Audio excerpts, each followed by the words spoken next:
ಈಗ ನಾವು comparatively ತಗೊಳ್ಳೋದಾದ್ರೆ madam, ಈಗ ಸಾಕಷ್ಟು ನಾವು ಕೇಸ್ಗಳು ನೋಡೋದಾದ್ರೆ ಈ ವಯಸ್ಸಿನ ಅಂತರ ಮತ್ತೆ ಎಲ್ಲೋ ಹುಡುಗಿ ಚಿಕ್ಕವ್ರು ಇರ್ಬೋದು, ಅಂತವ್ರು ಈ ತರ ಡಿವೋರ್ಸ್ ಆದಾಗ ಅವರು ಮೆಚುರಿಟಿ ಇಲ್ಲ, ಅಂತವ್ರನ್ನ ಮದುವೆ ಮಾಡ್ಕೊಂಡ್ರೆ ಹೀಗೆ ಆಗೋದು, ಈ ತರ ನಮಗೆ ಗೊತ್ತಿಲ್ಲ ಅವ್ರ ಪರ್ಸನಲ್ ಏನಿರುತ್ತೆ ಅಂತ. ಬಟ್ ಇದು ಹೌದಾ, ಅದು ಕೂಡ ಒಂದು ಕಾರಣ ಆಗುತ್ತಾ ಅಂತ ಹೇಳಿ, ಈ ಏಜ್ ಗ್ಯಾಪ್ ಇವೆಲ್ಲವೂ? ಇಲ್ಲ, ಏಜ್ ಗ್ಯಾಪ್ ಇವತ್ತಿನ ಕಾಲದಾಗ ಅದಕ್ಕೆ ಮೀನಿಂಗೇ ಇಲ್ಲ. ಮೊದ್ಲಿನ ಕಾಲದಾಗಂತೂ ಅದು ಇಂಟೆನ್ಷನಲಿ ಹುಡುಗಿ ಚಿಕ್ಕವಳಿದ್ದಕ್ಕೆ ಮದುವೆ ಮಾಡ್ತಿದ್ರು, ಅದು ನೀವು ನೋಡಿರ್ತೀರಿ ಎಷ್ಟೋ ಸಲ.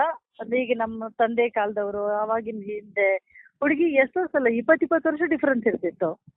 ಅವಾಗೇನು ಇಂಟೆನ್ಷನ್ ಏನಿರ್ತಿತ್ತು, ಎಷ್ಟು ಸಣ್ಣ ಹುಡುಗಿನ ಮದುವೆ ಆಗಿ ಬರ್ತೀರಿ ಅಷ್ಟು ಬೇಗ ಆಕಿ ನಿಮ್ಮ ಮನೆಯೊಳಗೆ ಅಡ್ಜಸ್ಟ್ ಆಗ್ತಾಳೆ. ಯಾಕಂದ್ರೆ ಆಕಿದು ಓನ್ ಪರ್ಸನಾಲಿಟಿ, ಒಂದು ವೈಯಕ್ತಿಕ ಆಕಿದೇ ಆದ ಒಂದು ಐಡೆಂಟಿಟಿ ಬೆಳೆದಿರೋದಿಲ್ಲ.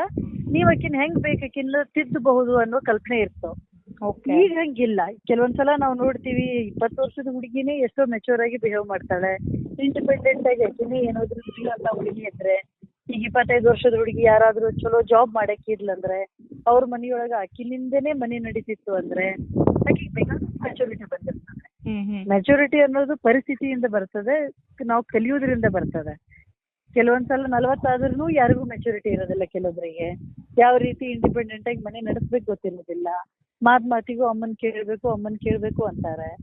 ಇದೆಲ್ಲ ಅವ್ರು ಇಂಡಿಪೆಂಡೆಂಟ್ ಆಗಿ ಅವ್ರ ತಂದೆ ತಾಯಿ ಅಥವಾ ಅವ್ರು ಯಾವ ಪರಿಸರದಾಗ ಬೆಳೆದಿರ್ತಾರಲ್ಲ ಅದ್ರ ಮೇಲೆ ಅವ್ರ ಮೆಚುರಿಟಿ, ಅಂಡರ್ಸ್ಟ್ಯಾಂಡಿಂಗ್.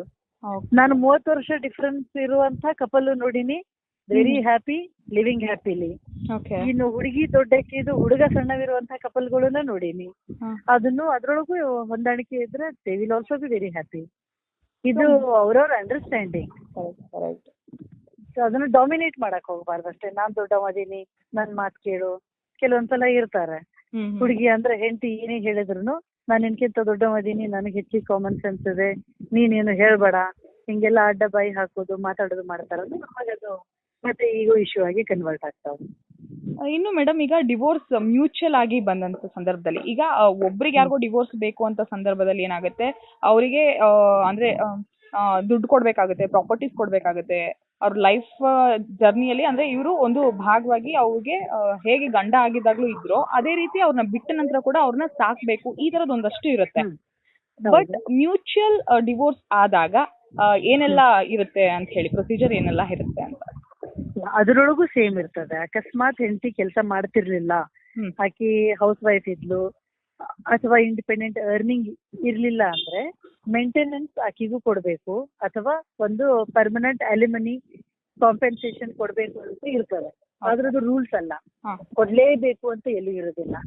ಅವ್ರವ್ರ ನಡುವೆ ಮ್ಯೂಚುವಲ್ ಅಂತ ಬಂದಾಗ ಅವರು ಇಬ್ರು ಕೂಡಿ ಏನ್ ವಿಚಾರ ಮಾಡಿರ್ತಾರೆ, ನಾನ್ ನಿನಗಿಷ್ಟು ಕೊಡ್ತೀನಿ ಅಂತ ಹೇಳಿ ಅದಕ್ಕೆ ಒಪ್ಕೊಂಡಿದ್ರೆ ಅದು ಅಲ್ಲಿಗೆ ಮುಗಿದ್ ಬಿಡ್ತಾರೆ. ಎಷ್ಟು ಕೊಡ್ತಾರ ಎಷ್ಟು ಬಿಡ್ತಾರೆ ಅನ್ನೋದು ಅವ್ರವ್ರು ವೈಯಕ್ತಿಕ ಆಗಿ ಮಾಡ್ಕೋತಾರೆ. ಮ್ಯೂಚುವಲ್ ಡಿವೋರ್ಸ್ ಅಂದ್ರೆ ಏನಂದ್ರೆ ಇಂಪಾರ್ಟೆಂಟ್, ಕೋರ್ಟಿಗೆ ಬರೋಕ್ಕಿಂತ ಮೊದಲೇ ಸರ್ಟನ್ ಟರ್ಮ್ಸ್ ಅಂಡ್ ಕಂಡೀಷನ್ಸ್ ಅವರು ಡಿಸ್ಕಸ್ ಮಾಡಿರ್ತಾರೆ. ಹೆಂಗ್ ತಗೊಳ್ಳೋಣ ಡಿವೋರ್ಸ್, ಏನೇನ್ ಕೊಡೋದು ಏನೇನ್ ಬಿಡೋದು ಅಂತ ಮಾಡ್ಕೊಂಡಿರ್ತಾರೆ. ಆದ್ರೆ ಅದನ್ನು ಕಂಪಲ್ಸರಿ ಅಲ್ಲ. ಈವನ್ ಮ್ಯೂಚುವಲ್ ಡಿವೋರ್ಸ್ ಒಳಗೂ ಯಾವುದೇ ಕಾಂಪೆನ್ಸೇಷನ್ ಅಥವಾ ಮೇಂಟೆನೆನ್ಸ್ ತಗೊಳ್ಳಾರ್ದೆ ಡಿವೋರ್ಸ್ನು ಆಗ್ಬಹುದು. ಅದು ಅವ್ರವ್ರಿಗೆ ಬಿಟ್ಟದ್ದು. ನನಗಿರೋ ಗಂಡನಿಂದ ಏನು ಬೇಡ, ಓನ್ಲಿ ಡಿವೋರ್ಸ್ ಬೇಕು ಅಂತ ಹೆಂಡತಿ ಹೇಳ್ಬಹುದು. ಅಂತ ಡಿವೋರ್ಸು ಆಗ್ತಾವ. ಇಬ್ರು ವರ್ಕಿಂಗ್ ಇದ್ರು ಅಂದ್ರೆ ನನಗೇನ್ ಬೇಕಾಗಿಲ್ಲ ಅಂತ ಹುಡುಗಿ ಹೇಳ್ತಾಳೆ, ಮುಗಿಸ್ಕೊಂಡು ಹೋಗ್ಬಿಡ್ತಾರೆ.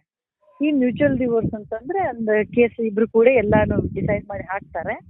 ಅಕಸ್ಮಾತ್ ಅವ್ರಿಬ್ರಿಗೂ ಒಂದು ಮಗು ಏನಾದ್ರು ಇದ್ರೆ ಮಗು ಯಾರ ಹತ್ರ ಇರಬೇಕು, ಅದನ್ನ ವಿಸಿಟೇಷನ್ ಯಾರು ಮಾಡ್ಬೇಕು, ಯಾರು ಬಂದು ಹೋಗೋದು ಮಾಡ್ಬೇಕು, ಮಗು ಖರ್ಚು ಯಾರು ನೋಡ್ಕೋಬೇಕು, ಈ ಎಲ್ಲಾ ಕಂಡೀಷನ್ಸ್ ಮೊದಲೇ ಡಿಸೈಡ್ ಮಾಡಿ ಅದನ್ನೇ ಪೆಟಿಷನ್ ಒಳಗೂ ಹಾಕಿರ್ತಾರೆ. ಅದೇ ಟರ್ಮ್ಸ್ ಪ್ರಕಾರ ಡಿವೋರ್ಸ್ ತಗೋತಾರೆ. ಓಕೆ. ಇನ್ನು ನಾವ್ ಇದನ್ನ ನೋಡೋದಾದ್ರೆ, ಈಗ ಸಾಕಷ್ಟು ಕೇಸ್ಗಳು ಹೇಗಂದ್ರೆ ಮೇಡಮ್, ಕೋರ್ಟ್ ತನಕ ಬಂದಾಗ ಒಂದಷ್ಟು ಟೈಮ್ ಅಂತ ಕೊಡ್ತಾರೆ ಗಂಡ ಹೆಂಡತಿಗೆ. ಓಕೆ, ಹೊಂದಾಣಿಕೆ ಆಗ್ಬೋದೇನೋ, ಇಷ್ಟು ಟೈಮ್ ತಗೊಳ್ಳಿ ಅಂತ ಹೇಳ್ಬಿಟ್ಟು ಸಾಕಷ್ಟು ಕೇಸ್ಗಳು ಇರುತ್ತೆ. ಬಟ್ ಇಲ್ಲಿ ಏನಾಗಿದೆ ಅಂದ್ರೆ, ಇವರು ಅರ್ಜಿ ಸಲ್ಲಿಸಿ ಕೆಲವೇ ದಿನಗಳು, 1-2-3 ದಿನ ಇರ್ಬೋದು ಅಥವಾ ಇನ್ನಷ್ಟು ಕೆಲವು ದಿನಗಳಲ್ಲೇ ಇವರಿಗೆ ಅದು ಸಕ್ಸಸ್ಫುಲ್ ಆಗಿದೆ ಇವರ ಕೇಸ್. ಸೊ ಈ ತರದ ಕೇಸ್ಗಳನ್ನ ನೋಡಿದ್ರೆ, ಇದು ಮ್ಯೂಚುವಲ್ ಡಿವೋರ್ಸ್ ಒಳಗೆ ಮಾಡಿದ ಮೇಲೆ 6 ತಿಂಗಳು ಸ್ಟ್ಯಾಚ್ಯೂಟರಿ ವೇಟಿಂಗ್ ಪೀರಿಯಡ್ ಅಂತ ಇರ್ತದೆ. 6 ತಿಂಗಳು ಕಂಪಲ್ಸರಿ ಅಂದ್ರೆ ವೇಟ್ ಮಾಡಬೇಕು. ಸ್ಟ್ಯಾಚ್ಯೂಟರಿ ವೇಟಿಂಗ್ ಅಂತಂದ್ರೆ ಲೀಗಲಿ ಅದನ್ನ ವೇಟ್ ಮಾಡಬೇಕು. ಆ ಡ್ಯೂರೇಷನ್ ಒಳಗೆ 6 ತಿಂಗಳೊಳಗೆ ಅಕಸ್ಮಾತ್ ಅವ್ರು ಏನಾದ್ರು ರೀಕನ್ಸಿಲಿಯೇಷನ್ ಆದ್ರೆ ಮತ್ತೊಮ್ಮೆ ವಿಚಾರ ಮಾಡ್ತೀನಿ ಅಂದ್ರೆ ಇನ್ನೊಂದು ಅವಕಾಶ ಆಗ್ಲಿ ಅನ್ನೋ ಕಾರಣಕ್ಕೆ ಅದನ್ನ ಕೊಟ್ಟಿರ್ತಾರೆ. ಆದ್ರೆ ಇದನ್ನ ಸುಪ್ರೀಂ ಕೋರ್ಟ್ ರೀಸೆಂಟ್ ಆಗಿ ಒಂದ್ ಸ್ವಲ್ಪ ಇದನ್ನ ಮಾಡಿ ಆ ವೇಟ್ ಪೀರಿಯಡ್ ಅನ್ನ ತೆಗೆದು ಹಾಕುವಂತ ಅಧಿಕಾರನ ಕೋರ್ಟ್ಗಳಿಗೆ ಕೊಟ್ಟು ಇಟ್ ಈಸ್ ಕಾಲ್ಡ್ ಡಿಸ್ಕ್ರಿಷನರಿ ಅಂದ್ರೆ ವೇವರ್ ಅಪ್ಲಿಕೇಶನ್ ಅಂತ ಕರೀತಾರೆ ಅದನ್ನ. ಆವಾಗ ನಾವು ಕೋರ್ಟಿಗೆ ಕೇಸ್ ಫೈಲ್ ಮಾಡಿದ ಮೇಲೆ 6 ತಿಂಗಳು ವೇಟ್ ಮಾಡುವಂತ ಅವಶ್ಯಕತೆ ಇಲ್ಲ. 6 ತಿಂಗಳು ವೇಟ್ ಮಾಡ್ಲಿ 6 ವರ್ಷ ವೇಟ್ ಮಾಡ್ಲಿ ಅವರಿಬ್ರು ವಾಪಸ್ ಕೂಡುವುದೇ ಇಲ್ಲ ಅಂತ ಕನ್ಫರ್ಮ್ ಅದೆ. ಅವರಿಬ್ಬರ ನಡುವೆ ಈ ಡಿಸಿಷನ್ ಫೈನಲ್ ಅದೆ. ಅವ್ರು ಯಾವುದೇ ಕಾರಣಕ್ಕೂ ಡಿಸಿಷನ್ ವಾಪಸ್ ತಗೊಳ್ಳೋದಿಲ್ಲ ಅಂತ ಹೇಳಿ ಅದಕ್ಕೆ ಹಣನು ಕೊಟ್ರೆ ವ್ಯಾಲಿಡ್ ಕೊಟ್ರೆ. ಈಗ ಕೆಲವೊಂದ್ಸಲ ಏನಾಗ್ತದೆ, ಹುಡುಗ ಒಂದ್ ಕಂಟ್ರಿ ಒಳಗಿರ್ತಾನೆ, ಹುಡುಗಿ ಇನ್ನೊಂದ್ ಕಂಟ್ರಿ ಒಳಗಿರ್ತಾಳೆ. ಅಂತ ಟೈಮ್ನಾಗ ನೀವು 6 ತಿಂಗಳು ಕೊಟ್ರೇನು ವರ್ಷ ಕೊಟ್ರೇನು ಅವ್ರು ಭೇಟಿ ಅಂತೂ ಆಗೋದಿಲ್ಲ. ಆಮೇಲೆ ಯಾರಿಗೋ ಹೆಲ್ತ್ ರೀಸನ್ ಇರ್ತದೆ, ಇನ್ನೊಬ್ರಿಗೆ ಯಾರಿಗೋ ಪೇಷಂಟ್ ಇರ್ತದೆ, ನಾನು ಮೂವ್ ಆಗ್ಬೇಕು ಅಂತ.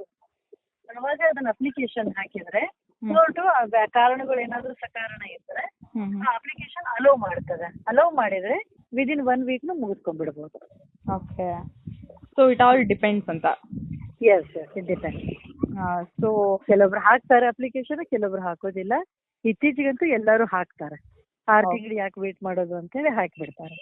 ಓಕೆ, ಸೊ ಅಂದ್ರೆ ಮೇಡಮ್ ಇದು ಜನರಲ್ ಆಗಿ ಈಗ ನೀವು ನೋಡಿದ್ರೋ ಇಲ್ವೋ ಗೊತ್ತಿಲ್ಲ, ಗಮನಿಸಿದ್ರೋ ಇಲ್ವೋ ಅಂತ, ಬಟ್ ಚಂದನ್ ಶೆಟ್ಟಿ ನಿವೇದಿತಾ ಅಂತ ಅವರು ಡಿವೋರ್ಸ್ ಅಂತ ಬಂದಾಗ ಸಾಕಷ್ಟು ವಿಚಾರಗಳು ಅವರೆಲ್ಲೂ ಕೂಡ ಇನ್ನೂ ಅದನ್ನ ಡಿಸ್ಕ್ಲೋಸ್ ಮಾಡಿಲ್ಲ. ಬಟ್ ಆದ್ರೂ ಕೂಡ ಕೆಲವೊಂದಷ್ಟು ಜನ ಒಂದ್ ರೀತಿಯಾಗಿ ಮಾತನಾಡ್ತಾರೆ. ಸೊ ನಿಮಗೆ ಏನ್ ಇರ್ಬೋದು ಅಂತ ಒಂದು ಚಿಕ್ಕ ಮಾತಿನ ಮುಖಾಂತರ ಹೇಳೋದಾದ್ರೆ, ಅಂದ್ರೆ ಯಾವ ರೀಸನ್ಗಾಗಿ ಅವರಿಬ್ರು ಡಿವೋರ್ಸ್ ತಗೊಂಡಿರಬಹುದು?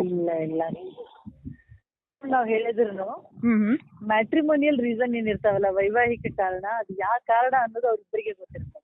ಇವೊಂದು ನಾವು ಪೆಟಿಷನ್ ಒಳಗೆ ಯಾವುದೇ ಕಾರಣ ಬರೀಲಿ, 1 ಸೈಡೆಡ್ ಡಿವೋರ್ಸ್ ಒಳಗೆ ಈಗ ನಮ್ಮ ಹತ್ರ ಹುಡುಗ ಬರ್ತಾನೋ ಹುಡುಗಿ ಬರ್ತಾಳೋ ಗೊತ್ತಿಲ್ಲ, ಅವ್ರು ಏನ್ ಹೇಳ್ತಾರ ಅದನ್ನ ಲಾಯರ್ ನಂಬಿರ್ತೀವಿ. ಅದಕ್ಕೆ ತಕ್ಕಂಗೆ ಪ್ರೂಫ್ ಅದೆಲ್ಲ ಹುಡುಕಿ ಮಾಡಿರ್ತದೆ. ಬಟ್ ನಿಜ ಕಾರಣ ಏನ್ ಅನ್ನೋದು ಬರೀ ಗಂಡ ಮತ್ತೆ ಹೆಂಡತಿಗೆ ಗೊತ್ತಿರ್ತದೆ. ಅದು ಹೊರಗಿನವರಿಗೆ ಅವ್ರಿಗೆ ಹೇಳಿದ್ದಷ್ಟೇ ನಿಜ ನಾವು ನಂಬಬೇಕು. ಹಿಂಗಾಗಿ ಗಂಡ ಹೆಂಡತಿ ನಡುವೆ ಯಾವ ಕಾರಣ ಇದೆ, ಅದು ಸೆಲೆಬ್ರಿಟಿಗಳ ನಡುವೆ ಅನ್ನೋದು ಬರೀ ಸ್ಪೆಕ್ಯುಲೇಷನ್. ಅದು ಊಹೆ ಮಾಡೋದು, ಅದು ಜನರಿಗೆ ಒಂದು ಬಾಯಿ ಮಾತಿಗೆ ಒಂದು ಅವಕಾಶ ಕೊಟ್ಟಂಗೆ ಅಷ್ಟೇ. ಅದನ್ನ ಮಾಡೋದ್ರಾಗ ಅರ್ಥ ಇಲ್ಲ. Okay, yes madam, thank you. ಹಾಗಾದ್ರೆ ಥ್ಯಾಂಕ್ ಯು ಇಷ್ಟೊತ್ತು ನಮ್ಮ ಜೊತೆ ಮಾತನಾಡಿದ್ರೆ. Welcome Kavya. Yes, thank you.